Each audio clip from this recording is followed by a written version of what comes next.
September 5th, 1946. A legend was born in Tanzania. Was it me? No, my friends, not yet. Not yet. I was a good 55 years later. This was the birth of Farrokh Busara. What? You don't recognize that name? Well, perhaps you'll recognize Freddie Mercury, the rock legend. That's right, in 1946, September 5th, Jair Busara and Bomi Busara had a little baby, and out came a legend, Freddie Mercury. That's right, a young Freddie Mercury studied piano in India and then went to London's Ealing College of Art, where he met future bandmates Roger Taylor, Brian May, and in 1971 met John Deacon, their bassist, thus creating Queen, one of the greatest rock bands of all time. Now, Queen performed throughout the 70s and the 80s, and as we all know, the 70s and 80s were a weird and freaking awesome time. A lot of the fashion trends included shoulder pads, long frizzy hair, makeup, heels. Yes, for guys too. My dad likes to make fun of some of the things that I like in today's society, and I just have to remind him that he was a huge Kiss fan when he was a teenager, so that meant that he cheered on a bunch of grown men wearing makeup and high heels. That usually shuts him up pretty quick. Freddie ended up marrying Mary Austin in the early 70s, who was a PR for the Biba Boutique. He said that she was the only person he's ever loved, and he left a lot of his royalties, including his mansion, to her.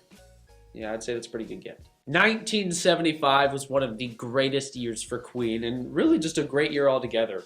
So, Queen released one of their best albums, which included one of the most famous songs, Bohemian Rhapsody. So, Bohemian Rhapsody was in the top 10 in the US, probably because this song really showcased Freddie Mercury's voice. The man hit 4 different octaves during the song. He wrote it by himself, he sang it by himself, he recorded his voice 4 different times and then played them all together, creating a masterpiece. I mean, this man clearly knew what he was doing in the 70s and 80s because they killed it. Another reason this was a great year was because, well, in 1975, the Vietnam War ended. Rubik's Cubes were invented. In the sports world, Golden State Warriors were NBA champions. Pittsburgh Steelers were Super Bowl champions. Oh, and by the way, Microsoft was invented.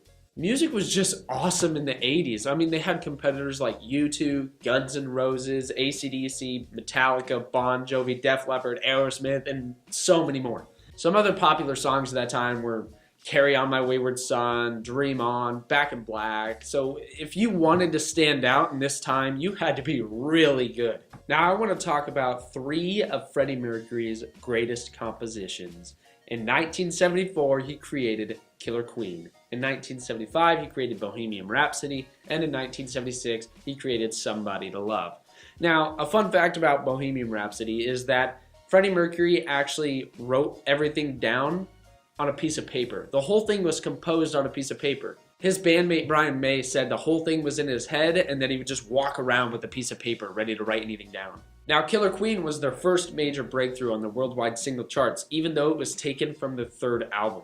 Somebody to Love was interesting because they performed it with Elton John as their lead singer in 1997 in Paris. So Freddie Mercury was truly a rock star. And just like every great rock star, the reign must come to an end. On November 24th, 1991, Freddie Mercury died of AIDS-related bronchial pneumonia in his home in the United Kingdom. Of course, it was a sad day for the rocking world. However, it topped off his legendary career. Freddie Mercury, you will always be missed, and your songs continue to live on today. Thank you, everybody. I'm Josh Wolf, and this was your research report on Freddie Mercury, one of the greatest composers of all time. Some of the greatest songs at that time were Carry On My Wayward Son, Black and Back,